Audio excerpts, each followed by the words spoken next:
लाजिबाबो मबाइलखौ ओरै लानानै मिनिबायल' था होमबानो मोजां जायो न'। दे र' डायलग मारिया दे मा डायलग मारिगोन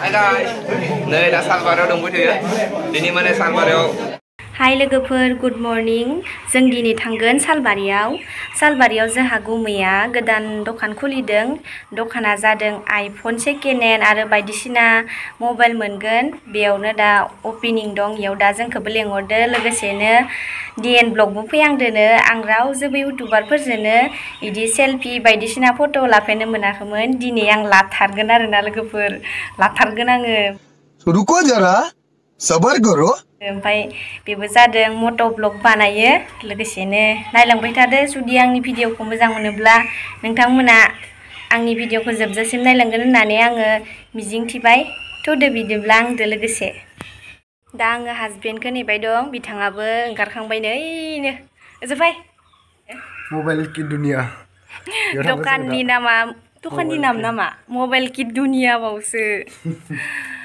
ओमफ्राय नोंथांमोनाबो जुदि आइफन बायदिसिना मबाइल लानो गोसोबा लानो हागोन आरोना थ' लोगोफोर दा जोङो न'निफ्राय ओंखारलांनोसै सालबारि फारसे बिराद एक्साइटेड आरोना DN खौ मालाबाबो लोगो मोनफेराखै दिनैसो फार्स्ट टाइम लोगो मोनगोन आरो आं रावबो इउटुबारफोरजों हय बेबायदि मालाय जायगायाव थांनानै बेबायदि हाबा हुखा बायदिसिना बेफोराव थांनानै भिडिअ खालामफेराखै आङो बिनि थाखायनो आङो दिनै बिराद नार्भास फिल खालामदों आरोना लोगोफोर दा माबायदि जायो आंथ' माथोआ गखानाय नङा होनना भाबिदो नोंथांमोना नायलांदो थ' लोगोफोर नोंथांमोना जोबजासिम भिडिअखौ नायलां अब्लासो बुजिगोन आरो जायफोरा सेकेन्ड हेन्ड मबाइल मोजां मबाइल लानो गोसो नोंथांमोना कन्टेक्ट खालामनो हागोन आङो डिसक्रिपसनाव कन्टेक्ट नाम्बारखौ होनानै होगोन आरो बिराद मोजां चान्स आरोना बेनो थ' फैयै जोङो सालबारियाव मोनफैबाय दा लाजिनाय जोहनायजों एसे कनफिडेन्स गैयाना बिनिखायनो भिडिअखौबो लाजिबांसि लाबाय आरोना आं लोगोफोर दा फाइनालि मोनफैबाय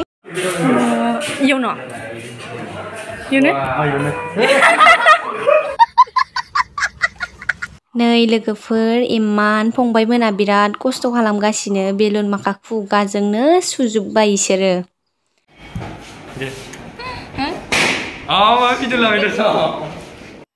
थ' लोगोफोर नै दासो बिथाङा मबाइलखौ लानानै फैबाय बिथाङाबो दा दखाननि अनारा बेबो आरोना नोंथांमोना मोजाङै सिनायनानै लादो मानो फैदो नोंसोरो नायनो फैदों दिनैसो नुवाखै नालाय DN-खौ गासिबो DN नायनो फैजोबदों थ' लोगोफोर DN ब्लगा मोनफैबाय बिनिखायनो मानसिफोराबो एसे जाब्रा जाब्था जाबाय दा आंबो एसे भिडिअ लानो सानदों नायलांबाय थादो नोंथांमोना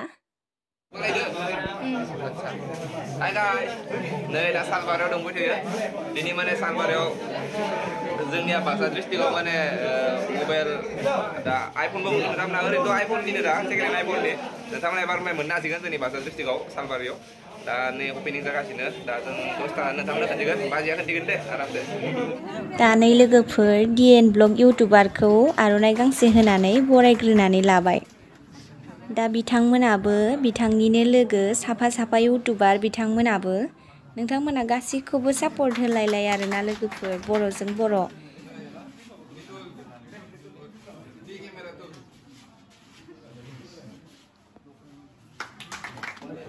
दा बिथांमोना आंखौबो एन महिलारि इउटुबार होनानै बरायबाय आं एसे लाजिनायबो मोनबाय आरोना लोगोफोर आंखौ दे इमान सापर्ट होदो मानसिफोरा आंसो भिडिअ खालामनो रोङाखै आरोना लोगोफोर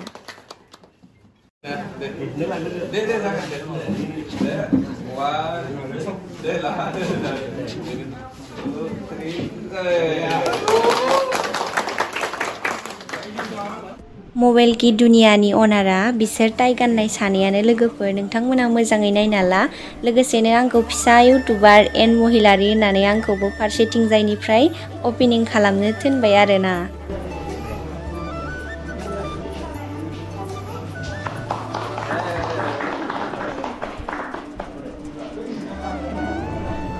बे दखाननि मुङानो जादों मबाइल की दुनिया। दिनै 30 मेमोन अपेनिं सेरेमनिमोन। दा बिथां DN ब्लगखौ लाबोनानै बिथांखौनो अपेनिं खालामहोबाय। लोगोसेनो बेयाव गोबां मबाइलफोर लाबोदों।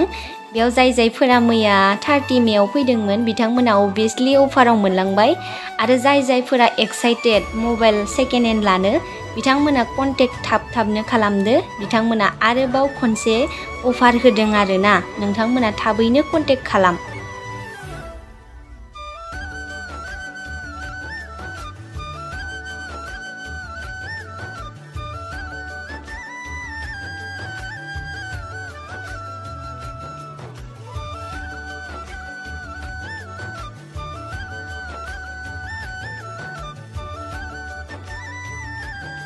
आंबो इसोरनिसिम बेखौनो आसा खालामो बिथांमोननि दखाना अरायबो जोरबाय थाथों होननानै।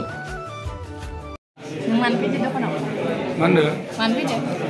आं एक्सुवेलि इयाव एसे उदै गाज्रि जानायनि थाखाय हाबदोंमोन। ओमफ्राय फैनायाव इक्सा ग्रुपनि मानसि भिरा मानि थाखाय जादों बेखौ नायनो होनना फैदोंमोन। सोर फैदो इयाव? सोर फैदो? आं फैदो जेरै बुंबाय आं। सोर फेमास मानसि फैबावदों? आं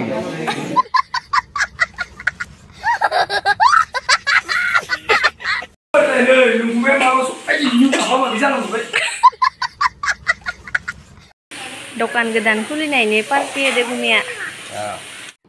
नै दा लोगोफोर DN ब्लग आरो बिथांनि लोगोफोरखौ गासिबखौबो ओंखाम जाहोबाय। दा नै नोंथांमोना नायलांबाय थादो। दे होन। दे गुमै मायबा मोनसे होन दे। मायबा मोनसे होननांगौनो। आंथ' बुंखागोनानो ना। बेखौनो होन। दाथ' बुंबायानो ना। एसे मोजाङै होनफिनबावब्रा।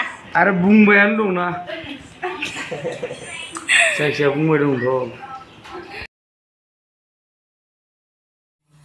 दा लोगोफोर बिथां DN ब्लग फंबाया थांनो ओंखारबाय। बिनि थाखायनो आङो आंनि इउटुब चेनेलाव बिथांखौ बरायनो सानदों। नोंथांमोना ससे क्लिपखौ नायलांदो। दे र' डायलग मारिया। दे मा डाइलग मारिगोन?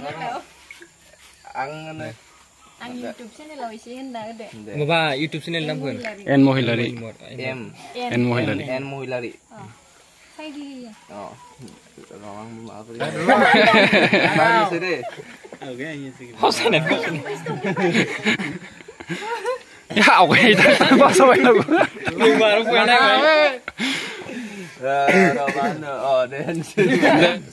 लोगोफोर आङो नै दिनै सालबारियाव दंफैयो।